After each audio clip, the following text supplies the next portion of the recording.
Sir అంటే మీ movies అనగానే ఇప్పుడు నేను చెప్పినట్టు మంచి కాపీ లాంటి కూల్గా ఉంటాయి. బట్ ఇప్పుడు మీరు కుబేరతో జానర్ చేంజ్ చేశారు. దట్టు 25 years నుంచి అలాంటి కూల్ మూవీసే తీస్తున్నారంటే చాలా గ్రేట్ సార్. సో కుబేరతో ప్రయోగం చేశారు కదా, సో ఇది ఇంకా జానర్ చేంజ్ చేస్తూ ఉంటారా సార్? అలా అని ఏం కదంటే నేను ఇంటెన్షనల్గా ఇది చేయాలి, జానర్ చేంజ్ చేయాలో లేకపోతే ఇలా అని ఆలోచించను. బేసిక్గా కథ ఏం డిమాండ్ చేస్తే సపోజ్ అంటే జానర్ చేంజ్. ఇప్పుడు హ్యాపీ డేస్ నుంచి నేను అక్కడ ఒక రొమాంటిక్ కామెడీస్ చేస్తూ స్టూడెంట్ ఫిల్మ్ అని హ్యాపీ డేస్ తీసాను, తర్వాత పొలిటికల్ ఫిల్మ్ అని లీడర్ తీసాను.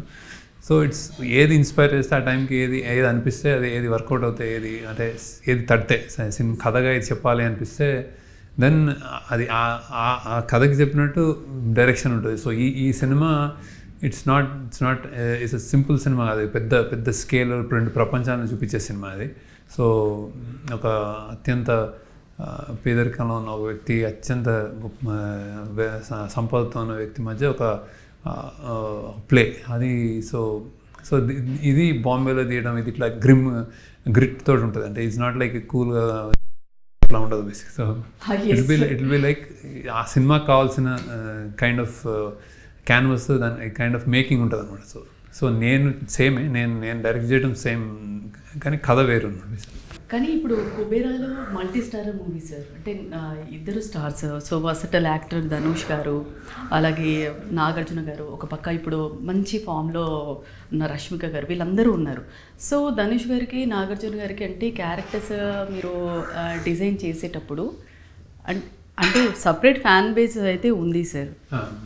సో ఎలా బ్యాలెన్స్ చేయగలిగారు? అంటే కథను పట్టు తీసుకున్నారా, లేదంటే ఇద్దరు స్టార్స్ ఉన్నారు కదా అని వాళ్ళకి తగ్గట్టు వాళ్ళు ఎలా చేసినా చూస్తారు ఫ్యాన్స్ అనేది అది మైండ్లో పెట్టుకున్నారా? లేదు, ఎలా చేసినా చూడరండి సినిమాలు. ఇప్పుడు యాక్చువల్లీ చేంజ్ అయిపోయిన పరిస్థితి. అంటే too much of entertainment, too much of options ఉన్నాయి ఆడియన్స్కి. సినిమా కెనాట్ బి మేడ్ ఎలా అంటే ఒక స్టార్డమ్ తోటే చేయరు, చూడరు అని నా నమ్మకం. ఇది జనరల్గా ఇప్పుడు వాళ్ళిద్దరు స్టార్స్ ఉన్నారు, వాళ్ళ ఫ్యాన్స్కి సాటిస్ఫై చేయడం అట్లా కాదు. కథకి యాప్ట్ ధనుష్ అని, యాప్ట్ నాగార్జున అని తీసుకోవడం జరిగింది. అండ్ వాళ్ళు కూడా స్టార్డమ్ మర్చిపోయి, స్టార్డమ్ కాదనుకుని ఒక నార్మల్ ఆ క్యారెక్టర్లో ఒదిగి చేశారు ఇద్దరు బేసిక్గా, ధనుష్ కానీ నాగార్జున కానీ రష్మిక కానీ. సో ఇది కథని నమ్మి చేసిన ప్రయత్నం అన్నమాట, నాట్ స్టార్డమ్ అట్లా అని. ఇది పాన్ ఇండియా కూడా, ఎందుకంటే అది సినిమా బాంబేలో ఉంటుంది. సో బాంబేలో ఉండి లాంగ్వేజ్ ఇష్యూస్, జాగ్రఫికల్ ఇష్యూస్ ఇవన్నీ ఉంటాయి సినిమాలో. సో అందుకే అది పాన్ ఇండియా అయిందంటే ఎవరైనా చూడగలుగుతారు. బాంబే అందరికీ తెలిసిందే కదా, ఫైనాన్షియల్ క్యాపిటల్ అని. సో అలాంటి నేపథ్యం ఉంది కాబట్టి ఎవరు స్టార్ నేనేంటి అట్లా కాకుండా పాత్రల్లో ఒదిగి చేశారు అందరూ.